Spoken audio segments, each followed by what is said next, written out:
MPSC विद्यार्थ्यांच्या आंदोलनासंदर्भातील MPSC परीक्षार्थ्यांच्या आंदोलनाचा आजचा तिसरा दिवस आहे। एमपीएससी आयोगाची आज बैठक होणार आहे आणि त्यामुळे या बैठकीकडे अगदी सगळ्या परीक्षार्थींचं लक्ष लागलंय।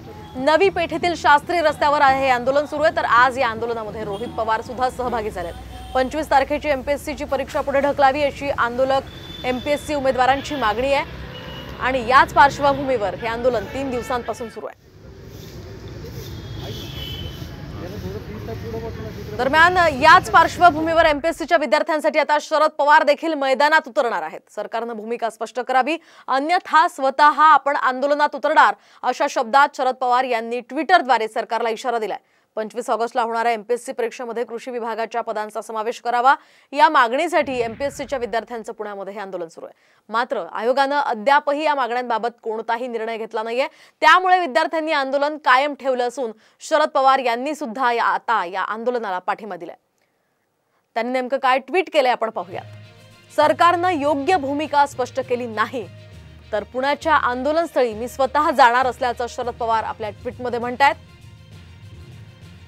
आणि यासोबतच या आंदोलनात सहभागी होऊन विद्यार्थ्यांना न्याय मिळवण्यासाठी मैदानात उतरणार असल्याचं सुद्धा शरद पवारांनी सांगितलं।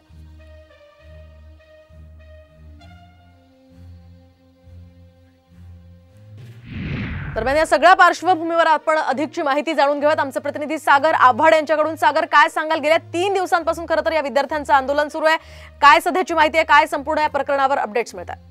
नक्कीच विद्यार्थ्यांचे आंदोलन सुरू आहे, मात्र विद्यार्थ्यांमध्ये 2 गट पडलेले होते। त्यातील पहिली मागणी विद्यार्थ्यांची होती की कृषीच्या जागा ज्या आहेत त्या वाढून मिळाव्यात। ते आंदोलन जे आहे त्या विद्यार्थ्यांनी स्थगित केलं आणि त्यानंतर आयबीपीएस आणि एमपीएससी करणारे विद्यार्थी जे आहेत ते आक्रमक झाले का एकाच दिवशी 2 परीक्षा ज्या आहेत त्या आलेल्या आहेत, त्यासाठी मुदतवाढ मिळावी किंवा परीक्षा वेगळी घेण्यात यावी यासाठी हे आंदोलन सुरू झाले। यामध्ये सुप्रिया सुळेंनी स्वतः जाऊन विद्यार्थ्यांशी चर्चा केलेली आहे। त्याचबरोबर जे रोहित पवार जे आहेत ते काल संध्याकाळनंतर या आंदोलनात सहभागी झालेले आहेत। अगदी नक्कीच सागर, या संदर्भातले अपडेट्स जाणून घेत राहणार आहोत। तुर्तास धन्यवाद दिलेल्या या सविस्तर माहितीसाठी।